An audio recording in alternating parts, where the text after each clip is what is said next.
Yeah, hi, my name's Joe Brunette. We're racing here in Lisbon, New Hampshire today. Got a 340 Ski-Doo here, 603. Got some sponsors, Vermont, Timeout Tavern, Lego Snowboards in Southampton, New Hampshire. We got Ridge Road Bait and Tackle in Salisbury, Mass. And WJ Brunette Landscape Construction. Nice. We're here in Lisbon. They got a beautiful track here, and we're going to give it hell. Good. How about these other sleds? Any thoughts on these? Or These are all restored, and they're all just ready to go. This one here is probably the fastest sled up here, and that's a 340. And then the one next to it, these are first and second place sleds in the qualifier. And I'm not sure where Jason ended up. I think he was third here. A lot of competition here today. nice. Perfect day, perfect weather. Where's Timmy Billadou? We need an interview for the vintage. Jason was second. Second, my bad. Sure. All right. Nice. So, yeah. Cool. Thank you so much. It was nice meeting you. Thanks a lot. All right. Go Cool. vintage. Yes. Hi, my name's Greg Worth. We're racing my 1974 Arctic Cat Cheetah with 440 Kawasaki in it. We've changed some things from originally on it. We've got the 36mm Makuni carb on it, put a rubber track on it, got a Skidoo suspension under it. Today's not the best day. Things have been better before, but that's the way it is at times. Sure, you win some, lose some, right? Yeah, you win some, lose some. It's going to get pretty warm here right now. Sure. But for the most part, they're good old sleds, and we have a good time playing with them. Nice. Well, good. Thank you. Hey, no I'm problem. going to take some shots of it if it's all right. Oh yeah. Don't look too close. Yeah. No, that's all good. I love the Cheetahs and Panthers from the mid-'70s. Yeah. I mean, I love all the vintage snowmobiles, but those are my favorites. We had a 72 Cheetah when I was a kid. Yep. I had a 73 and this one. Nice. My name's Joe Becker. These are my 5 sleds that I brought over to race. The white number 1's one I run, and the 116 is one that I run. The others, friends of mine race them, and we're going to try and at least finish. We struggle sometimes with keeping them going, so. Sure. But we're just here to have fun. Nice. Maybe you can answer this question for me. I think it was 71 or 72, the entire Ski-Doo lineup had a white stripe on the hood. Do you know anything about that? I think it might have been 72, but I could be wrong. Yeah. That one, the number 6, was a 72, 55. And this one here, the one down there is the black in the middle. That's a 71. Gotcha. Okay, we can start lining up the first two main Cool. events. Well, I appreciate it. It was nice to meet you. You too. You tend to...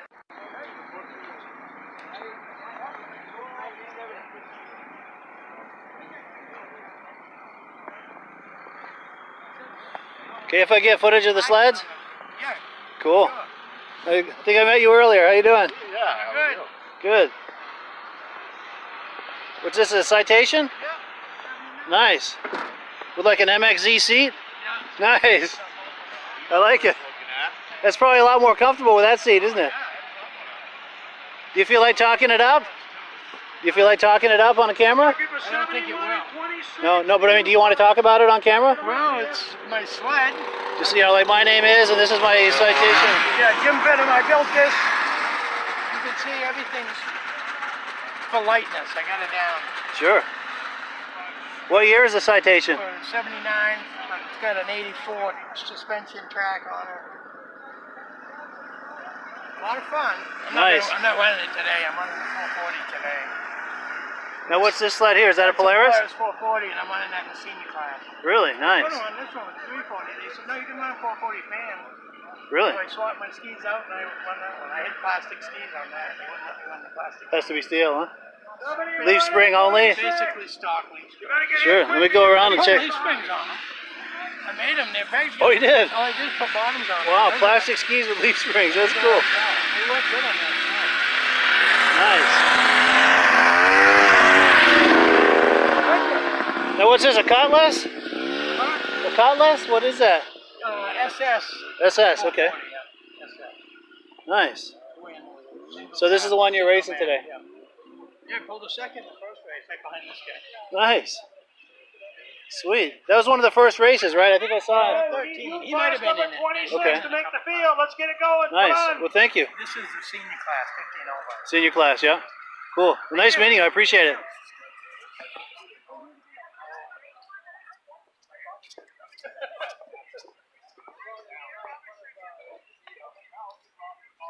Is this yours? No. Cool. Nice slides. Thank you.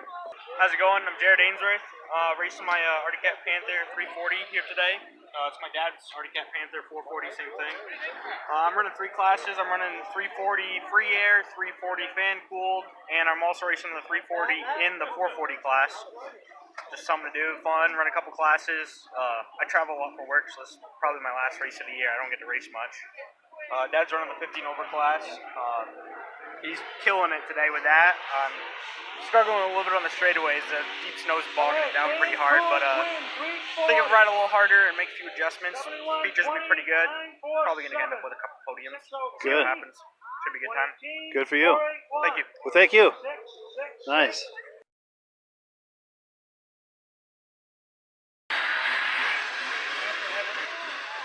Which is like a 69 or? 70, yeah. Nice. That's a nice shape, isn't it? It's a nice example. Yep.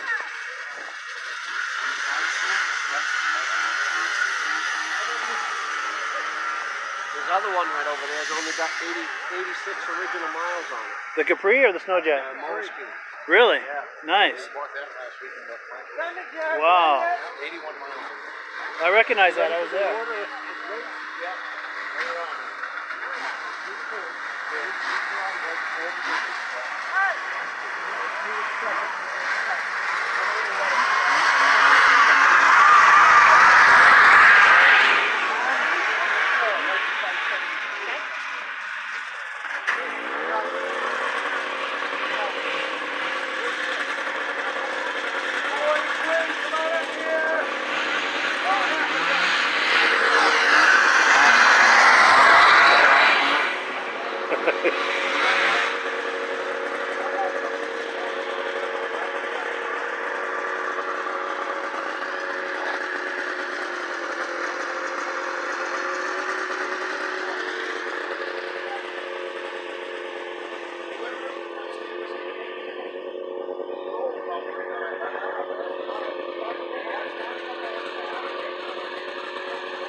How's it going? What year is that Puma?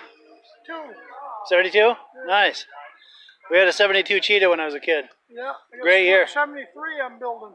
Is that right? Cheetah, yeah. I have a motor built for it right now. Nice. 440. Nice. I'm building another one of these. I took a full-size cat and cut it off, put a Puma track on it. Not this one, the other one I'm building. Okay, yeah. Yeah. Nice. I do a video magazine about vintage snowmobiles. Oh yeah, I got one of them. Oh, you I do? see you the other day. Oh, last weekend. You were in Washington. Lancaster. Washington. Oh, Washington, a couple weeks Yeah. ago, yeah. Colder than hell. It sure was. Jeez. Snowing like crazy, too. Snowy and windy and cold. This is a lot better today. Yeah. Now, are you the one that had the Citation SS? Right there. Yeah, okay. I was wanting to get some footage of that day, yeah. Are you open to talking that up?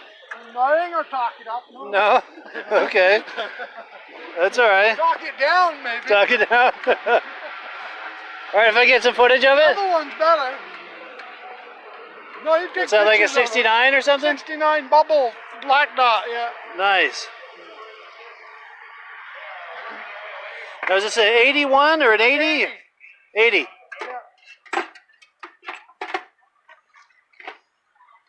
Good shape. Yeah, I remember liking those. I was in high school when these came out. I really liked them. Yeah, I got yeah. all dirty on the way here. Oh, yeah. Yeah, I really remember liking these when they came out. And then, of course, the Blizzards came out there The Blizzards, a couple of years A before. little heavier. Yeah, These are snappy for the size of them. yeah. And then a few years later, my dad got a Citation 4500. It wasn't as sporty as this. Didn't have the twin carb, but it was nice. You could hang the track out, hang the tail end out, you know. How long have you had this? Third year, 3 Yeah. years, yeah. 3 years, nice. Have you restored it at all, or is that original? Or? All original except the jack shaft, chain case. When we got it, chain case was broke out of it. I had to take the motor off, changed all the chain case, jack shaft, Wow. cleaned it all up. Got hours in it, yeah. I'll bet, yeah. Now, are you racing that today, or just showing that? Or? We ain't racing it, no. Just showing it? One always put a long track on it, but we never did. Oh, like a 4500 track? Yeah, longer. Yeah. Yeah, that would be cool. Yeah. And then this is a 69 here.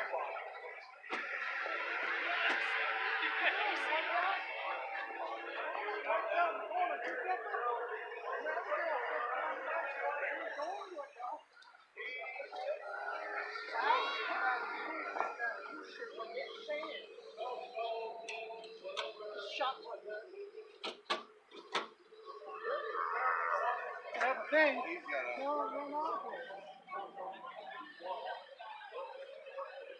Take the air jet out and then put more.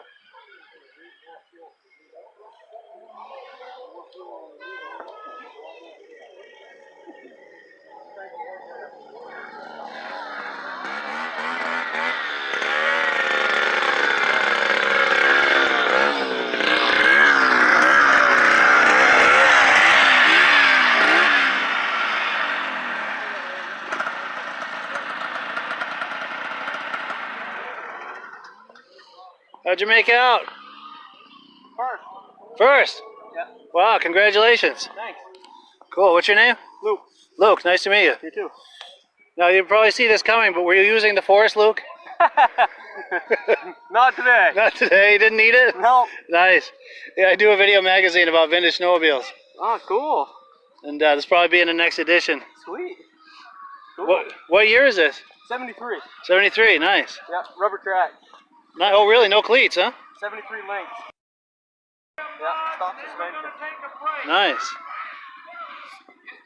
Yep. There's a single cylinder? Or? Yep, 340 Hz. Wow, nice. Good for you, man. You took it, huh? Yep. Good for you. Yep. I like that TX. Yeah, he's gonna run it in the demolition derby at the end of the race, Nice. end of the day, right, Tom? You'll probably do well. Those were tanks. We had one when I was a kid. We had a 250 TX, and it was tough. I was a teenager, and it took all the abuse I gave it. The only 3 years it didn't blow up on a regular basis was the fucking Yeah. Polaris 250s and 340s. 440s blew up. Now, is this a 76? 8. 78, yeah. Nice. It's all good. It hasn't been redone or anything. All original, huh? Yeah. Nice. So got original chrome plating and all that. So I bought it running. I took a compression test. I think I'll just leave it alone. Good. Now, what is it, 340 or 440? Or? 340. 340. Nice. I put an Indy suspension in it. Double run of carbides. That gives us some bite. Huh? Warmers. Oh, yeah. Nice. And I wanted to ride the trail. Yeah. That sucker goes pretty good. It does. What is that, a Puma? Now, was he just on the track or getting ready to go on? I don't know. Which side did you do? The one Oh, yeah. line there? Facebook one? Yeah, Vintage Snowmobile Lovers. Yeah. I see your stuff all the time. Nice Oh, to meet good. That's you. me. Yeah, I'm Mike. Hi, Mike. Nice to My meet name's you. Tom. Sweet. Yeah, nice to meet you. Yeah, I look at see your stuff all the time. Good. Nice. Yeah, it's the largest vintage snowmobile page on Facebook. Almost 50,000 fans. Awesome. And I think it's the largest community of vintage snowmobile lovers anywhere. Nice. Because 50,000, that's a lot of people. That's a whole shitload of people. Yeah. Yeah. I see. I follow it. So Nice. see all the posts.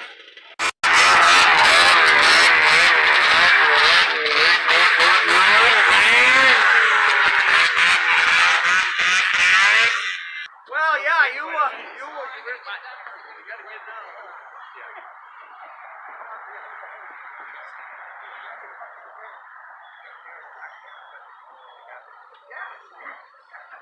Yeah, we can do that.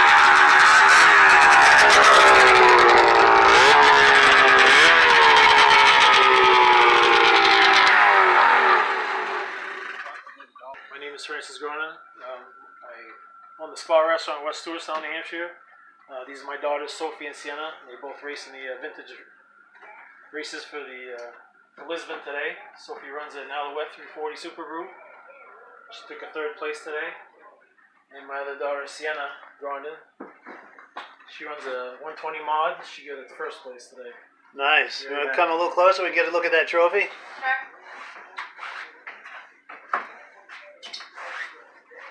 Nice. Very nice. Congratulations, both of you. Thank you. That's cool. How about a picture of the two of you holding your trophies up? Stand right over here. Stay right here. There we go. Yeah, nice. Oh, let me get it focused. Good now, huh? Yeah. So what are your thoughts, girls, about today? Any thoughts about the races or vintage snowmobile racing in general? Very good. The track was nice. Yeah. Good. And you guys like vintage snowmobiling? Yeah. You're going to keep this sport alive?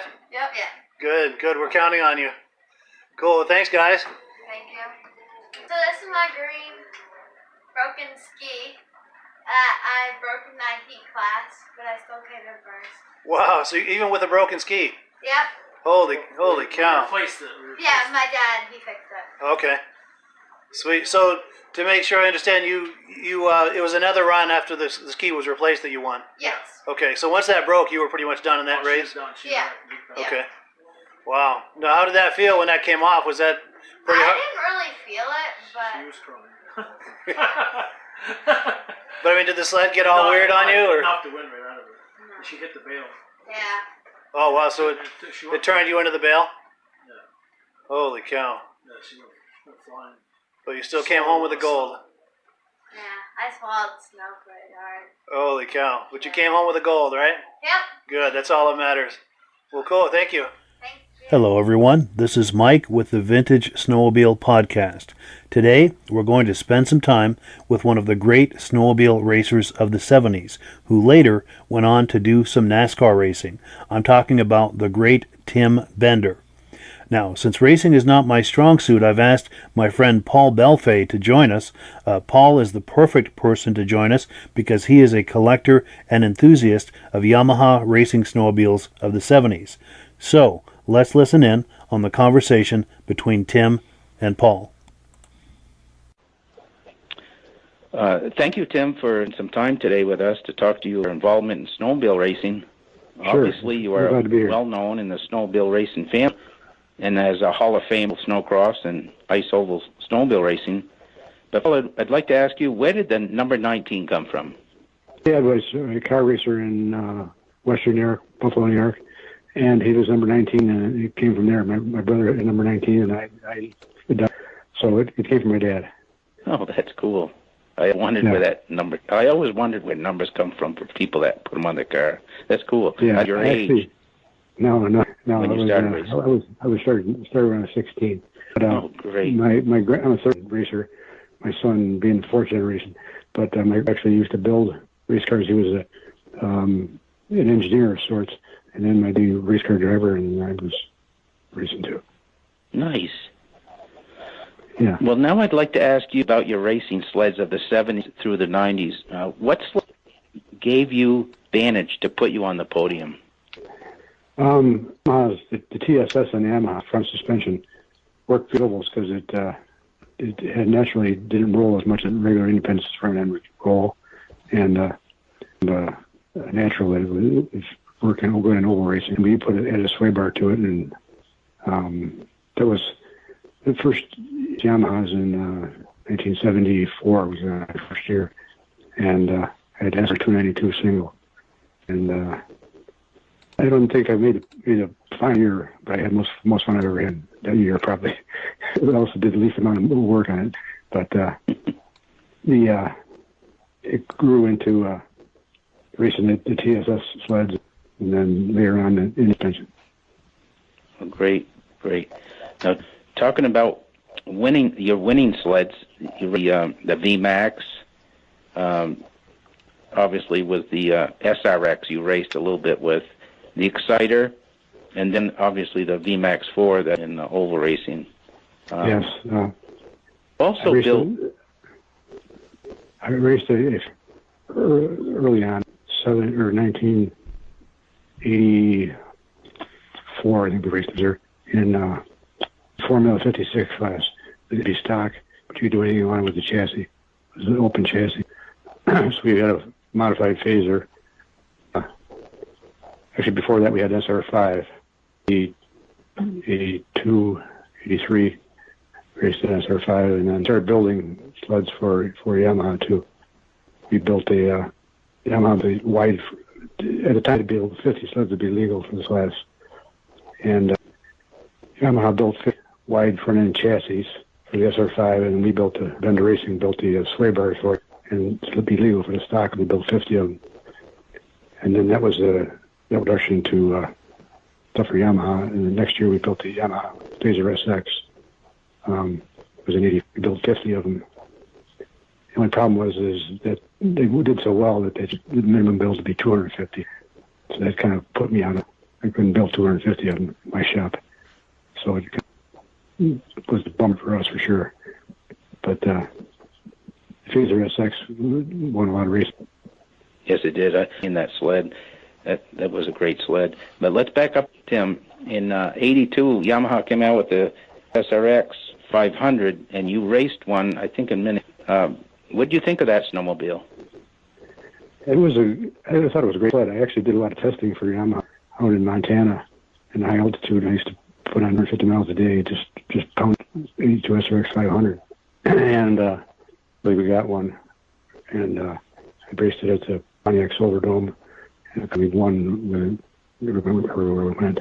But it was a little finickier, is that a word? Finicky than an 81 SRX, which was plenty finicky. And Yamaha had so much trouble with the 81 SRX, they bought them back from the dealers and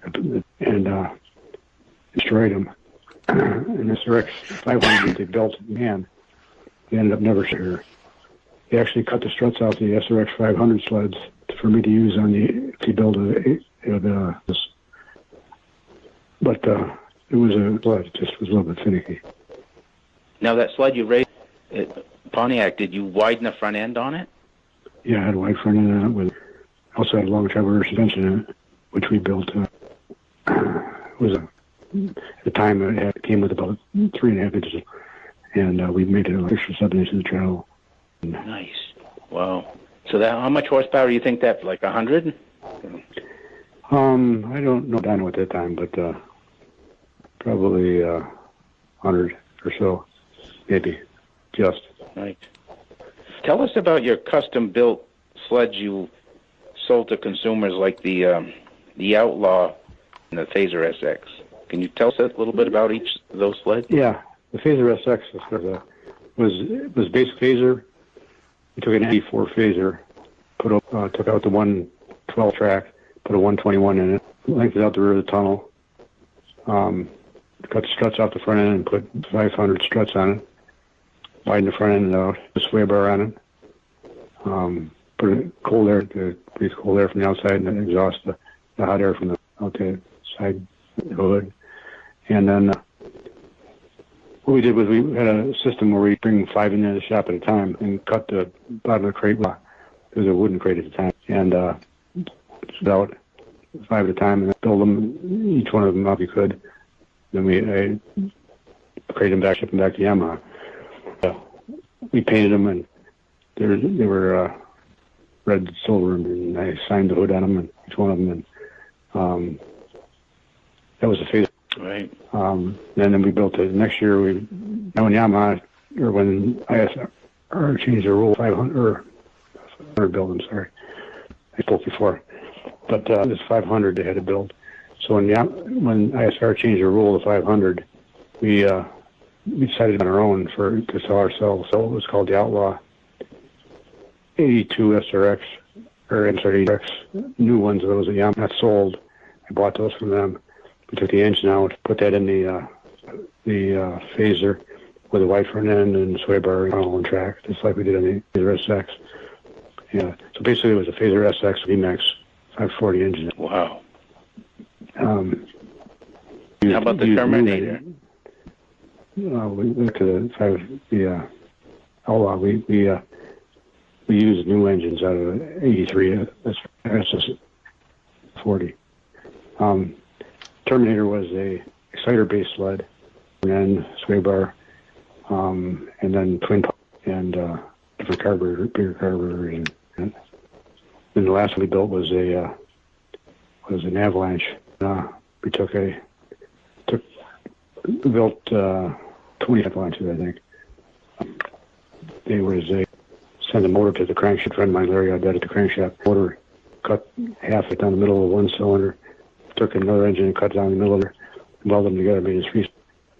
And then he built what we called a bucket in the side. The clutch didn't hit the side panel. We had to extend the side panel out, and or CC. And that thing was a rocket. I built one of those for 25 of them. My dad bought one, and he decided it was too fast for him. He gave it back to me. Yeah, some of those sleds around today still running. A few guys, John Bertolino was one of the ones that took of my old stuff, EMAX 4s and Phaser SXs and Outlaws and such. So. Well, that's great. Old race sleds, any of them? No, I don't. I should have kept one, but I should have kept a couple of them, but I don't. The only thing I have is I had one TSST, a triple ski single track, which was a Formula One sled that we built with a Yamaha motor in it and racing river only. I had showed to Gordy Metz from Yamaha, funded the building of it, and one race was all I was contracted to do. So we raced it. That was it. But it was that was a neat sled. I had that one until 10 years ago, and then. Did it do at Eagle River? It was great around the corner. I had the second highest speed that anybody's ever, but they was terrible. It was built by a company in Michigan. I built the chassis. They built it for some twin tracks. They put Yamaha motors in them too, and none of them ran very good. So it was kind of a bit of a. That's too bad. Size motor was that? It was a 500 VMAX 500. Oh, okay. It was a 500. It was made to run at about 79. We were turning them at 10,000, and it was shook the thing apart. We went through a couple engines, and but it was sure went around the corner good. But yeah, I've seen the brochure. Yeah, I sat on the track, and there was a ski off to the right hand side of me, and then with in suspension on it, and then we had and I was way offset, and it didn't come out of the hole the greatest, but it sure cornered good. Wow, that's great. Oh, Tim, tell us a little bit about your secret and advantage over the other guys. I know you didn't have a lot of horsepower over the years with your motors, but you had an advantage doing to your sleds to make them perform. A lot of hard work and driving the hell out of it. I had a rule of thumb that everybody else let off, and then I wouldn't let off way after they let off. And the cord was so with the Yamaha, and my riding style matched well with the Yamaha. We had in the bottom, we built all the way up to holes that hold the ski, and then machine them at different angles so we could adjust the camber. And we designed it. It worked very well on the Yamaha too. It was around the corner so good. I see. How about that little leather limiter strap? Yeah, that was a Kickstarter, we called it. A lever that, with it unloaded, or let's call it open, it was up in the air. And when you got out of the hole, the front limiter strap would be longer, and he would let you. Then before I got to the corner, I'd stomp it down and lock it all the way down. Limiter strap up, and so I could run the back of the track. So it could turn. That way I could run a lot more studs with that than you could without it. Wow, what you had there. Oh, and before I let you go, tell us about the VMAX 4 sled. I saw it perform, and you were almost lapping the field at Val. It was unbelievable. Yeah, we at Valcourt that year having a heck of a time blowing tracks, and Mike Sack was my teammate in one of our sleds, and he blew a track, and when it came out of the sled, it clawed the rivets off the backside of the board. The steering bolted on the bulkhead. We didn't know it. Changed track, and he was racing, and steering broke on the bottom of the mount, broke off the chassis, and he lost control. It went into the corner. We were running 109 on the up there at Valcourt, and in the corner, and went one way, and he followed it into the hay bale and had it in a bad spot, and he was out for it. But that sub was so fast, it was actually one thing that ever scared me was that thing. Wow, and everything you build, it seems ISR or USSA, they just stopped you the next year done. They didn't even let that race. That sled was banned, right?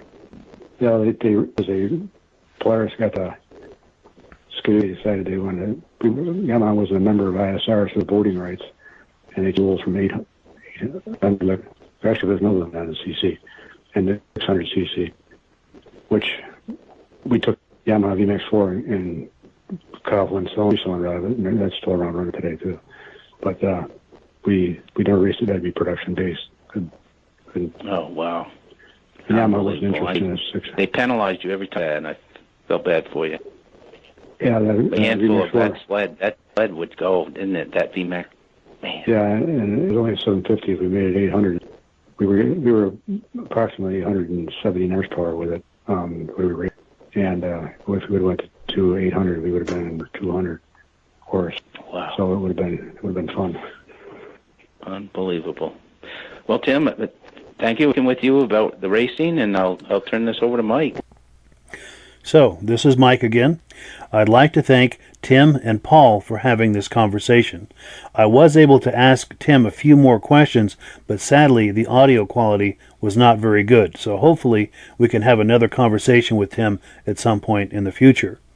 So that is it for now, but thanks again to Tim and Paul for having this conversation, and thank you also to everyone who has taken a few minutes to listen to this conversation.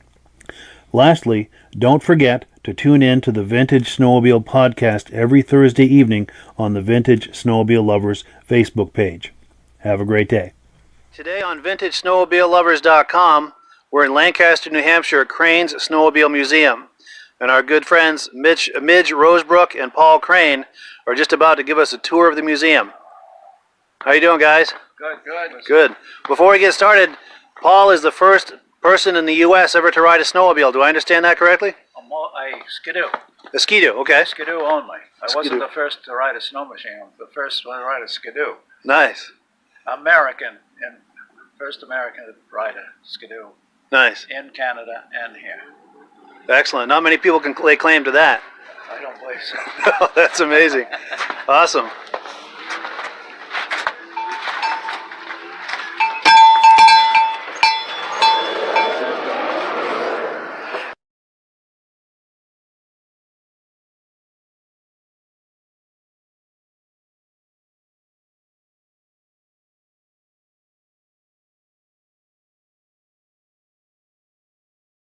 Just start down this row here. All right. Everybody can understand what just by looking at them, what they are. So we'll go down this row here first, and then we'll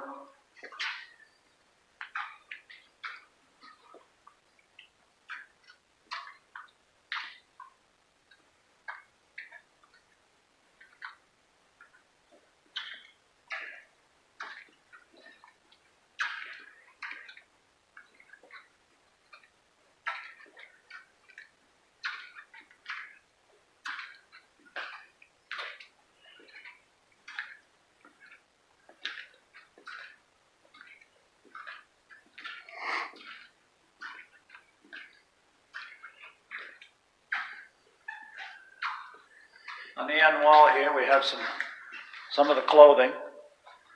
Most of them are practically mine in the family that rode things. Nice. So these are yours from back in the day, you and your family? A lot of them are. I would say that 80% of them are. Nice. And at the end here is a Scatmobile, which is rare. It's got 3 real big bloom tires. It was made out in Grand Rapids, Michigan, and I met the guy years ago, and he was driving a Stanley steamer up his driveway, and I told him I just picked one of those up and I'm going to start a museum someday, and he said, I'm going to give you something, young man, something that nobody has. My first sign that was put on the factory. And it's a plywood sign. It's a little rough, but I was going to cut the bottom part off where it was rotten, but I just figured it would lose the value of it. Yeah, for sure. Yeah. Wow, that is awesome. That's quite a gift to receive. Yeah. Outstanding.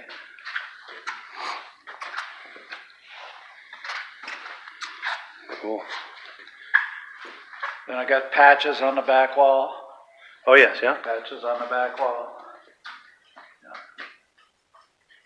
Yeah. And see if I can get in a little closer on that.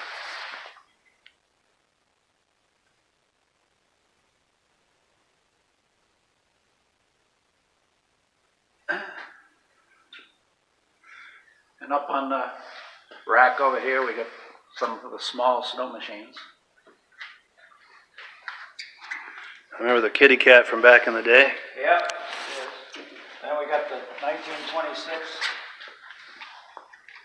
Model T snowmobile, which is a foot narrower than the average snowmobile. And if you look at the running board, it says snowmobile right on it. Really? Which is rare. Right here on the step. Yeah. Wow. And what year was this, Paul? You said 1920 something? 1926 as the plate. Oh, yes, yeah. Wow. I usually give rides when the snow's deep. I haven't done it this year yet, but I will be. Nice. Then some more mini sleds up top. Sleds on the top. Then over in the corner here we have some more mini snows plus a couple old sleighs.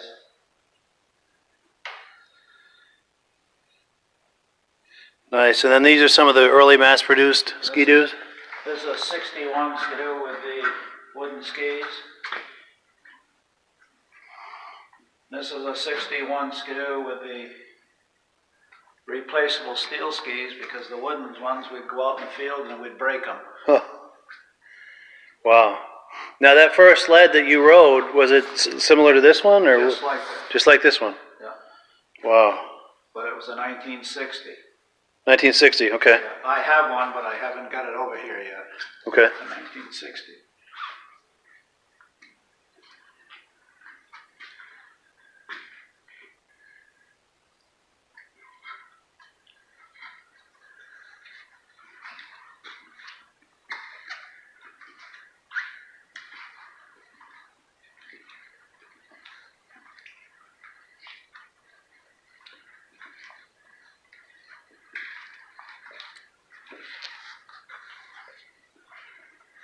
Skidoo Elite.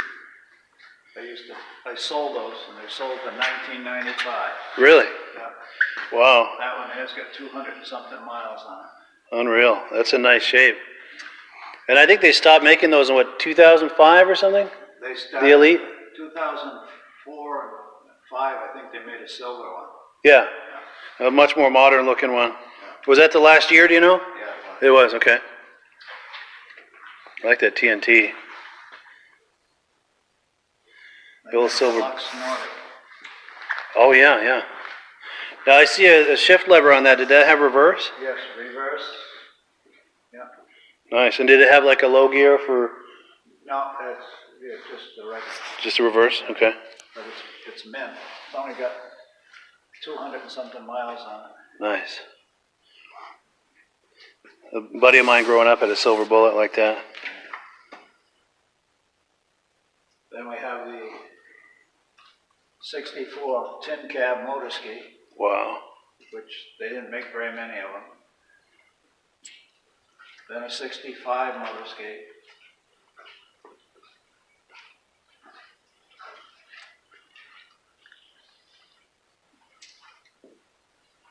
Then the racing motor ski, which is a 634 Herc. Yeah.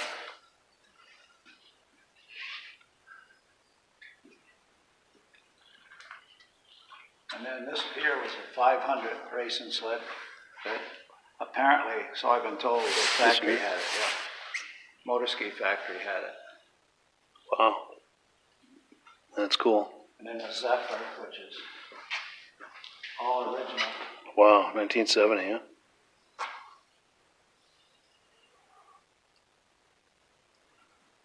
I remember these Nuvics back in the day. Yeah. My father's friend had one just like that. Then a pink motor ski that was made from a friend of mine for his daughter. Wow. That is cool. You don't see those every day. No. It's got some ski spreaders on there too. Yeah. Keep it stable. His daughter wanted it pink. Nice. And this here is a rare 340 motor ski bullet.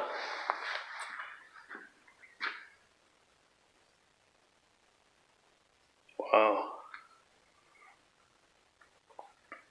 And the 340 Sonic, Supersonic Pro sled.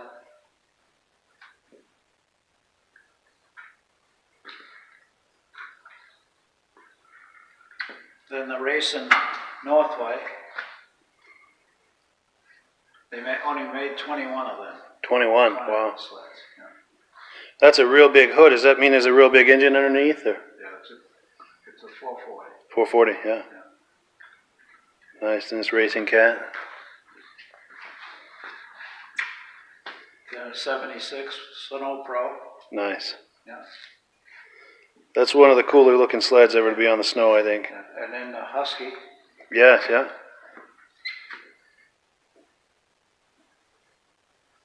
Of course, the RV, Ski-Doo RV that they raced in 75. Nice, those were awesome.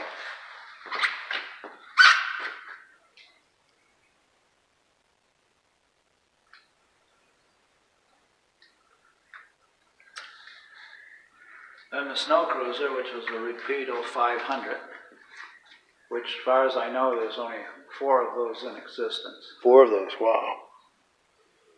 That's amazing. There's one in New Brunswick, I understand. I've seen that one. And I understand there's one up in Peterborough where they came from. And I don't know if the one's still in New Jersey or not, but there was one down there. Nice.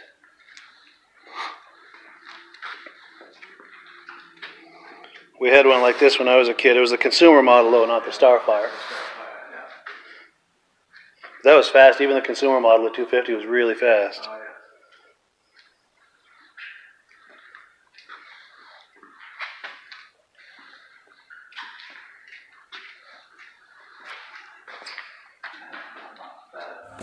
They're going to do the awards. They're going to award the trophies here in a few minutes. Then everyone's going to go on a trail ride.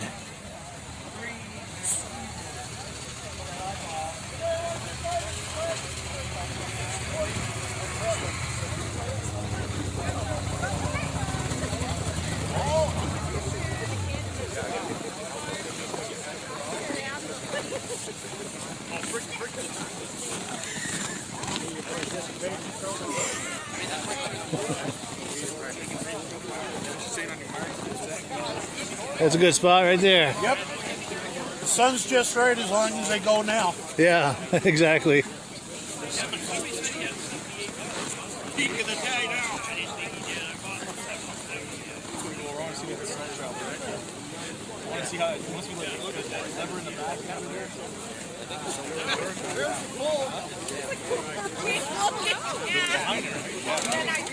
Well, that's just for the.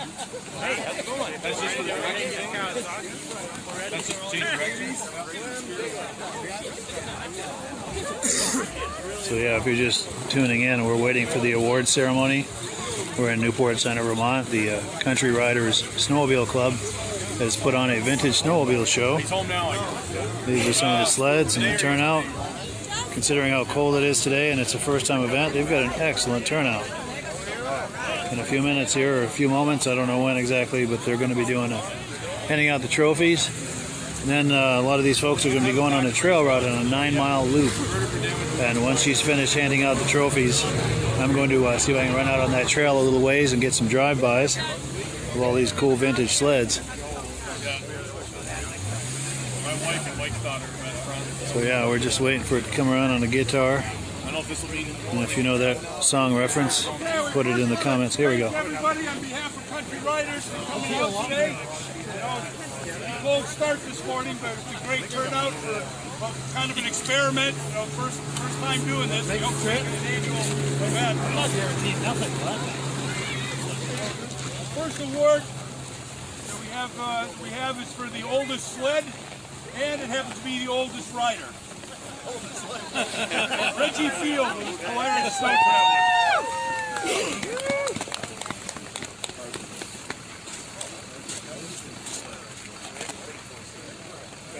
Getting up there in age for you, Mike. Hey, Reggie! That's a twofer. Oh, we got two trophies. Oldest and oldest. Oldest sled and oldest rider. The next award is for most unique. That goes to Laura Gavlick, the 1985 Manta. Nice. How about looking over here, girls? Give us a wave.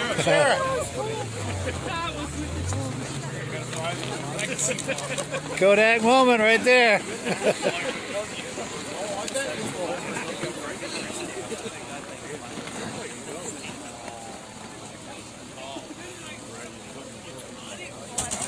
The next award is for Best in Show. It goes to Ray Peranto for a 73 Rupp. Yes. Where is he? Here he is. Congrats. Thanks. Say a few words there, Raymond. Yeah, speech. Yeah. Great. That's been on a 70-mile ride. 70 miles? Congratulations, man. Yeah, thanks. Right here. Get a picture right next to it. Get the ride organized. A quick 9-mile loop around, just around and come back. Right back here, we've still got food going. Help yourself. Appreciate again everybody coming out. Hopefully we'll do this again next year. We should probably thank all the volunteers too that came out and put this together and put on the food and everything. Thank you very much, Country Riders. Thank you. Cool deal. All right, so I'm going to make my way over to where they'll be driving by.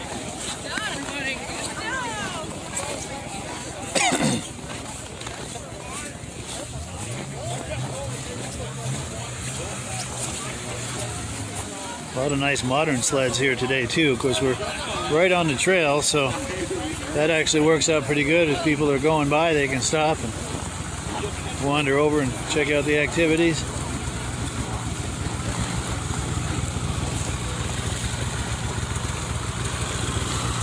So yeah, if you're just joining us, we're at a Vintage Snowmobile show and they're about to go for a ride.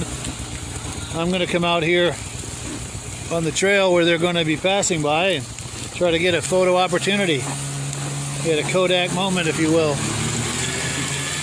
Hopefully this is where they're coming and not over there. If not, I'm skunked. But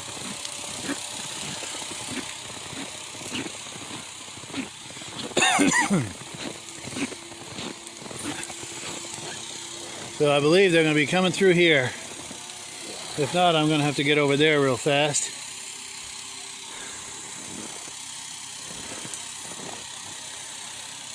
But yeah, this is a nice event. The Rupp has his vote. Skip Estes, thank you for weighing in on that. Yeah, that is a sweet ride. In fact, if you guys watch the Vintage Snowmobile podcast every Thursday night, Ray Parento has been on there with that sled before and after. As far as the details of that restoration, it's an amazing sled he's got there. And he's very much worthy of that Best of Show award. So I can hear them firing up their sleds. It may be a few minutes before they all come by here, but I want to be ready for them. I'll try to entertain you as best I can with stories and anecdotes and dirty little limericks, or maybe clean little limericks, I don't know. Trying to keep this a family-oriented show.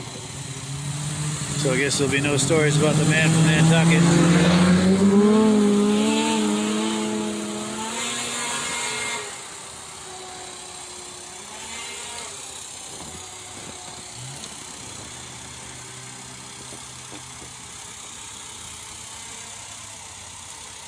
So yeah, so thank you guys for waiting here with me. We're going to have a drive-by in a few minutes of a whole lot of vintage sleds. It's going to be worth the wait. And I thank you for hanging out with me on this. Yeah, and in case you're just joining us, we're at the Vintage Snowmobile Show here in Newport Center, Vermont, in the Northeast Kingdom of Vermont. The Country Riders Snowmobile Club is putting on this vintage show. And it's been a wonderful time, considering it's quite a few degrees below zero this morning. I think it's warmed up some since, but when I showed up here, the thermometer in my car was saying 20 below zero. Thankfully, it's sunny out and not windy, so I've not been cold. And by the looks of everybody moving around here, I don't think they're super cold either. As long as you're dressed for it, it's really not too bad. But this is their first time event, their first time doing this event. They weren't quite sure what to expect. And considering how cold it is, it was a good turnout. A lot of modern and vintage sleds, because of course modern sleds were right on the trail, so a lot of people are stopping by as they're trail riding to check out, see what all the fuss is about. And it turns out it's a really nice event. We were just looking at some nice sleds. They had the award ceremony. Yes, I want to plan for that next year. Jeff Carr, absolutely, especially if you're in the area.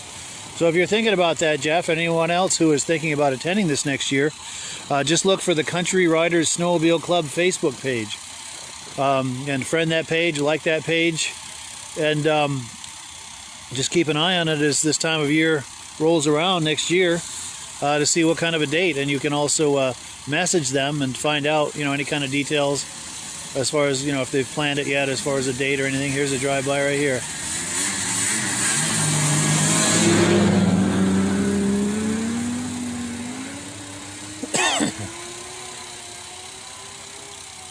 And yeah, it definitely will be worth attending this next year, because I would imagine it would be even bigger and better because now people know about it. It's on the map now. And I'm doing what I can as a friend of the club to try to get the word out, give this a little bit of promotion, make a little noise for it.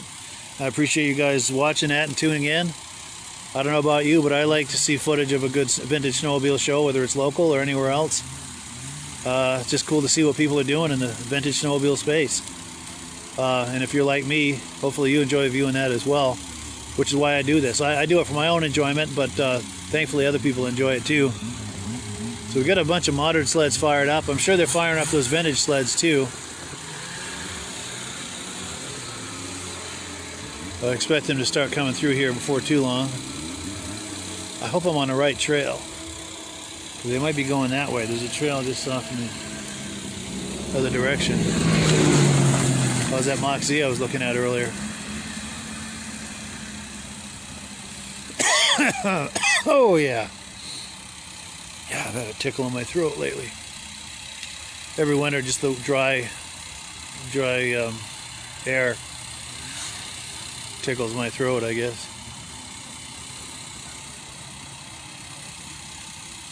Oh, you're very welcome, Pete. Pete Ayer says, thanks for being there. Yes, Corey Munson. We are in Newport Center, Vermont. Northeast Kingdom of Vermont. The Country Riders Snowmobile Club has just put on their first annual Vintage Snowmobile Show. And we were attending the show, walking around, getting interviews, looking at sleds. Here comes the first vintage snowmobile right now. Hopefully he's going to turn down this trail, which would say that I'm on the right trail. They just had the award ceremony a minute ago, and now they're going to have a ride, and they're all going to drive by me here, assuming I position myself in the right spot. There's another trail that goes off that way. Hopefully that's not where they're going. If it is, though, I can get over there pretty quick. I will miss some of the drive-bys, but...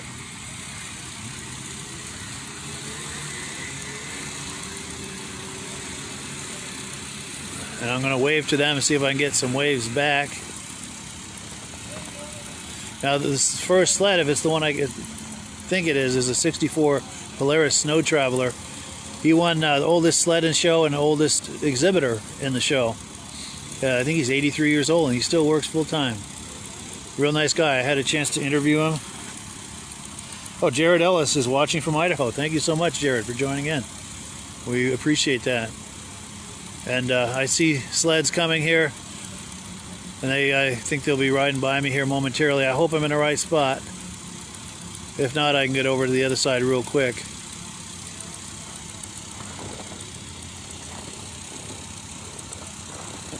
Well, let's get closer. See where they're going.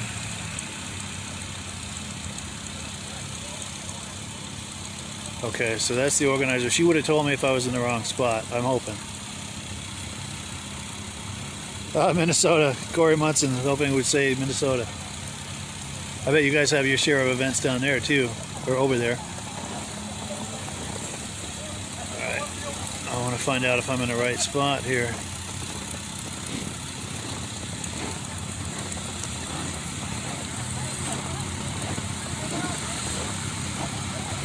So they're coming down here, right? They're coming this way? Yep.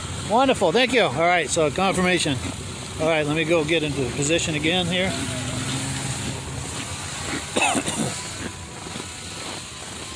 All right, I'm assuming the position. And we have confirmation they're going to be coming this way. Thank you guys for hanging here waiting with me.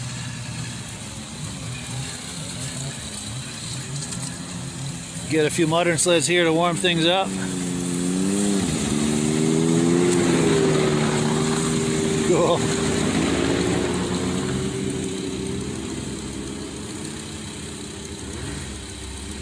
Jeff Facker from Central Minnesota. Well, thank you very much for the compliment. And Steve Dunley watching from Ottawa, Canada.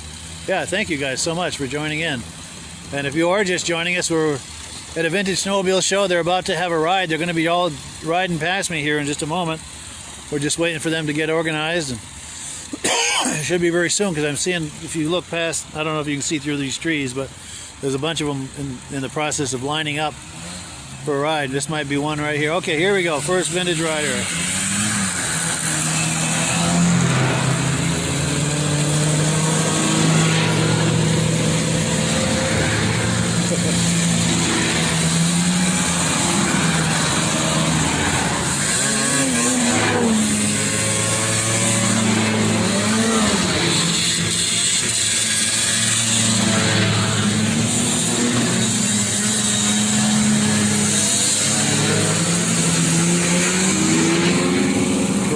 Oh, there's more coming. Here's that 1964. He's 83 years old. That's the oldest sled of the show and the oldest exhibitor. He won 2 trophies. Here's some more. Pantera.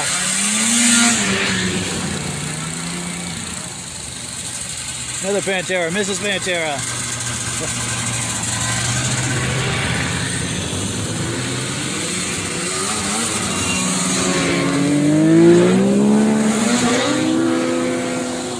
Yeah, I think they wanted to hit the throttle rather than wave, but that's all right. I was waving at all of them. I know how it is with the throttle, and I'm sure you do too if you're watching this. Greg Prue watching from Woodbury, Minnesota. Thanks us for the video. You're very welcome, and thank you for joining us. I don't know if that's all the vintage riders. It might be. All the ones that are going anyway. See, some of them have multiple sleds here, and of course you can only ride one sled. Yeah, that might be it. So I'm going to go walk around and look at some sleds and get what footage I can here. And eventually I'll wrap it up, but I want to try to milk this live podcast for all I can.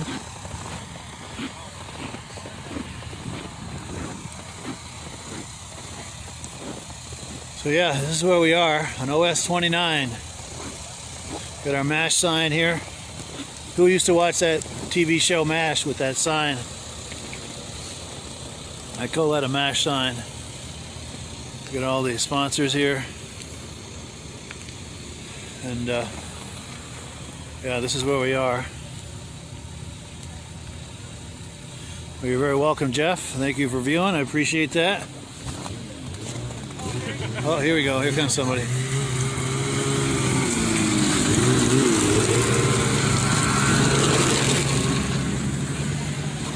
All right, so let's go back and look at the sleds that are left behind. Now, the sleds that are left behind, they're free for the taking, they're saying.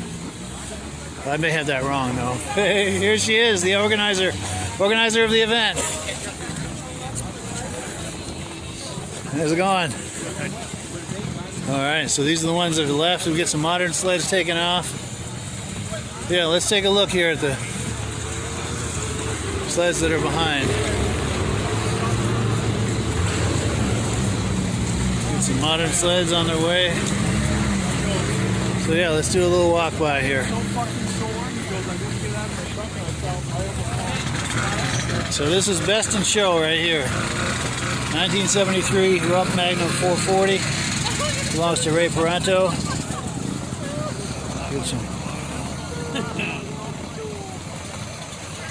That is a sweet sled. He restored that himself. You probably saw the video I did with him about that on the podcast a little while back. That sled has come a long way. Oh, he dropped his sign here. I was trying to pick it up, but I can't reach it. Check this out.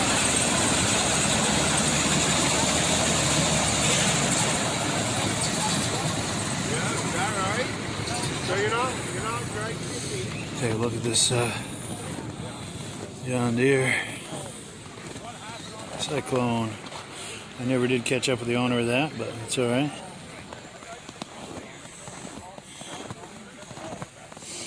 You don't know who owns the Cyclone, do you? Sorry? Do you own the Cyclone, either of you? No. No? All right. That's a sweet ride, huh?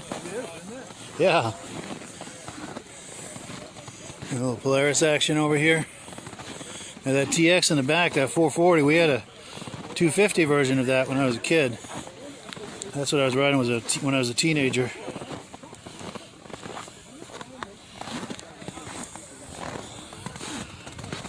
And I did not have the maturity to ride such a machine. Surprised, it's a miracle I'm still alive after using that, but sure had some fun with it. Hey, Michael Carvela. How you doing? And Alden Banks, viewers of the podcast. I remember Michael Carvela came on the podcast not too long ago. Get some Elans over here.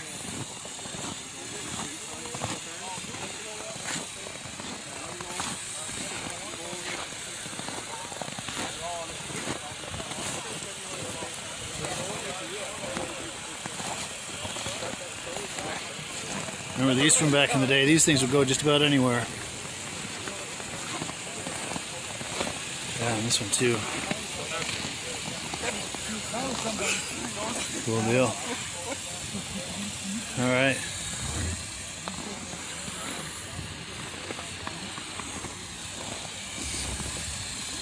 So yeah, I think I'm about to wind it down. But thank you for tuning in, both to the earlier podcast I did, as well as this one here with the award ceremony and the drive-by. Good times all around. Thank you for viewing. Oh, Skip Esty says watching from southern Massachusetts. Wishes he was here. Yeah, and if we do this next year, Skip, it's right up I-91 if you're in southern Massachusetts. C71 Elan, first sled his dad got, Alden Banks. Yeah, since you made a comment, we'll take another look at these Elans. Just to take you down memory lane.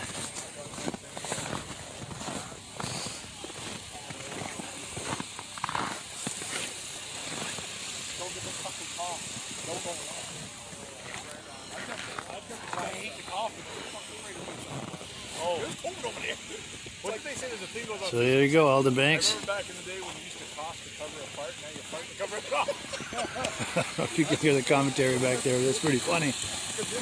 Yeah, I'm not going to repeat it, but that was pretty funny.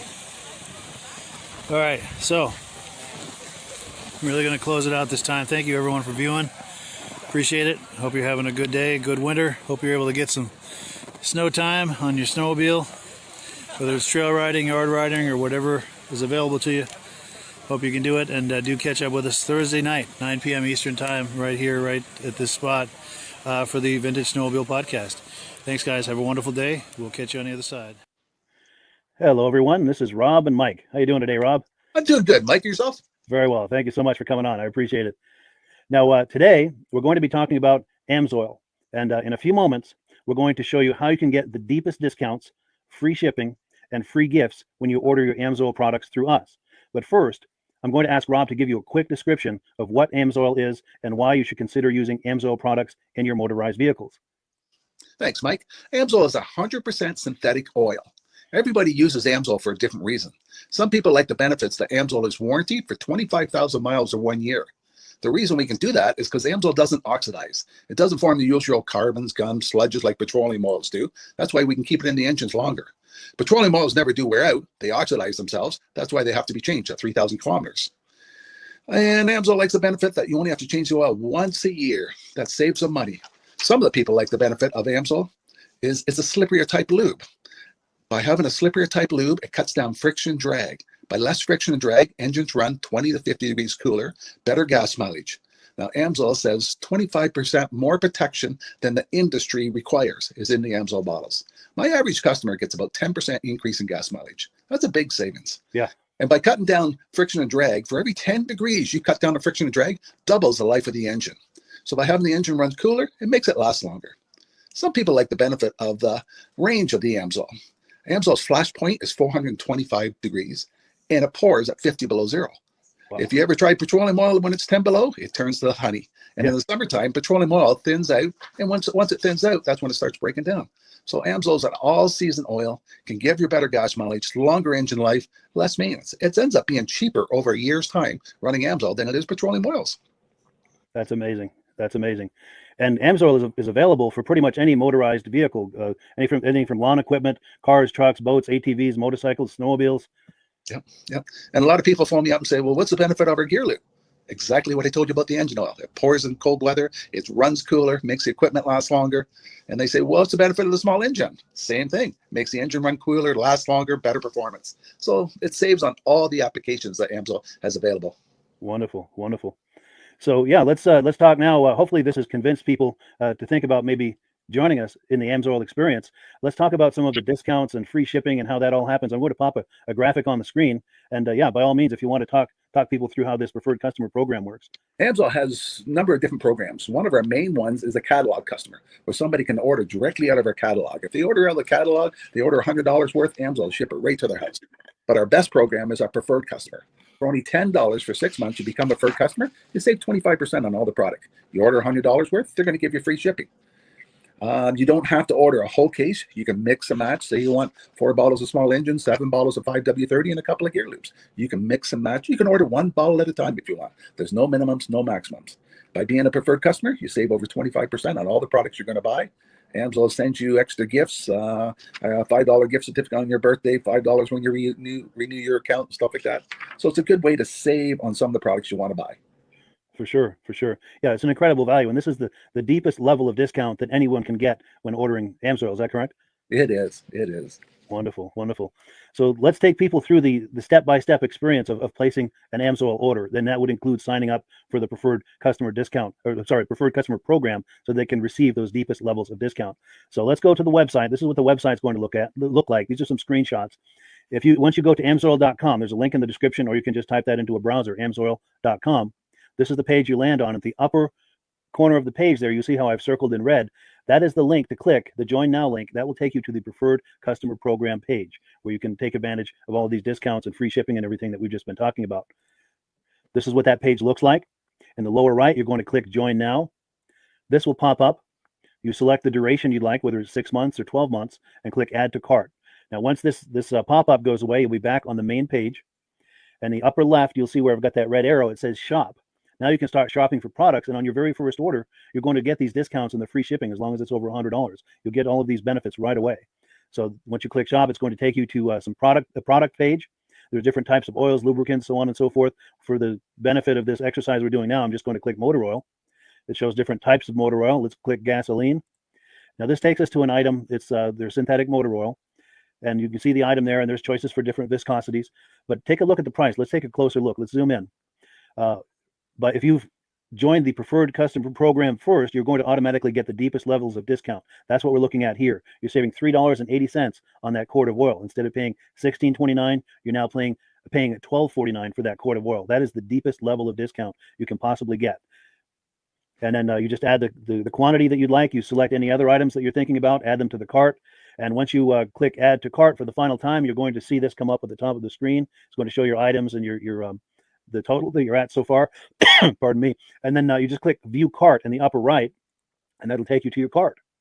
Take a close look here at the upper right. That blue box shows that you're getting free shipping. You're eligible for free shipping on this order because it's over $100. That little yellow box shows that you've got the preferred customer membership on your order that gives you the deepest levels of discounts for the next 6 to 12 months. And then below that, you've got the items that have been selected. For the exercise here, I selected 9 quarts of the signature series, but that brings us up over $100 for the free shipping. We're saving $34.20. And if you're ready to finish, you click checkout now, and that takes you to this screen here. If you haven't signed up with an AMSOIL account at this point, just click in the lower right to create an account, create a new account. It's going to ask you for some basic information, name, and those types of things. Now let's take a closer look. You'll see this gray shaded box. This is a very important box. This is going to ask you if someone has referred you to AMSOIL. And if so, please enter my name. My name is Mike LaPierre. It's spelled right there on the screen for the correct spelling. And also the referral number, 304-555-94. That's how you make sure that Rob and I get credit for this. Now, in the interest of full disclosure, I have signed up for AMSOIL under Rob. So when you order using this referral number, Rob and I both benefit. So if you enjoy these podcasts that we're doing, this is a wonderful way to support the podcast, because when you order using this referral number, Rob and I both benefit. And the commissions I make go directly toward offsetting the cost of doing these podcasts. So I thank you in advance for that, for using my referral number. I very much appreciate it. And once you've done that, you just go into the next screen to enter your payment information, and you're done. Now, once you've placed your order that's over $100, and that order includes your AMSOIL preferred customer program, you are now eligible to get a free DVD from myself. Now, this is going to be either a muscle car DVD or a vintage snowmobile DVD. Use the email address on the screen, wkspodcasts@gmail.com. Send me an email. Let me know which DVD you would like me to send you, the muscle car or the vintage snowmobile DVD, and I'll get that right out to you. As you're typing in that email, in the subject line, be sure and type in capital letters free DVD requests, so it stands out as I'm checking my email, and we'll get that right out to you. So I guess the last thing, Rob, that we wanted to talk about is if someone is considering AMSOIL as a business opportunity. Yes. If anybody has a retail or a commercial account and they would like to buy directly from AMSOIL, just send Mike a line. He'll show you how to set up, and you can buy directly from AMSOIL. But if you are interested in starting your own part-time business, a part-time business that can grow into a full-time income, Mike and I will show you the AMSOIL marketing plan. AMSOIL has a large selection of products that cover almost every application. So it doesn't matter if you're into snowmobile, boating, or ATVing, or hot rods. We have an oil for every application. It's a fun type business that's I really enjoy doing. Where else can I go and have fun and make money doing it? And Mike and I are here to help you all the way along. If you need any help on how to promote or to find new accounts, we're here to help you. For sure. So when you sign up under that number, this 304-555-94, you're getting Rob and I as a team. Now, Rob has been doing AMSOIL for 40 years. Can you believe that? 40 years. So he knows every aspect of this business, and he knows all of the ins and outs of the products. So he'll be able to help you with any kind of product questions or any kind of questions to show you the different business models that you can do with AMSOIL. And then the other thing that you get when you sign up under me is I've got a strong background in social media. So if you need some coaching on how to generate AMSOIL leads using Facebook and YouTube, I'm happy to coach you with that when you sign up under Rob and I. You get both of us as a team to help you, to coach you, to support you, whatever you need to get you off and running with this business and having fun with it. Like Rob said, it's an enormous amount of fun. If you're like Rob and I and you enjoy going to any kind of boat shows, car shows, motorcycle shows, snowmobile shows, anything with a motor, you like going to those shows, those events, those races, this is a great way to turn that into a income opportunity for you. Yes. And just by wearing my AMSOIL hat at one of these events, people come up and ask me about AMSOIL. People don't know where to buy it, and I'm there to help them, show them where they can buy the product. Perfect. Well, cool. Well, this is great. Any final thoughts, Rob, before we wrap it up? AMSOIL's a fun business. AMSOIL's been around since 1968. It was the first synthetic oil to be AI approved. Wow. Yeah. That's amazing. And that's very early in the game too, isn't it? Yes. For sure. Well, good. Well, thank you so much, everyone, for viewing. Hopefully, we've gotten you excited as we are about the AMSOIL products. We'd love it if you could join us either as someone who uses the AMSOIL products or to join the AMSOIL team as a business opportunity. And we thank you so much for viewing. Have a great day. You have a good day.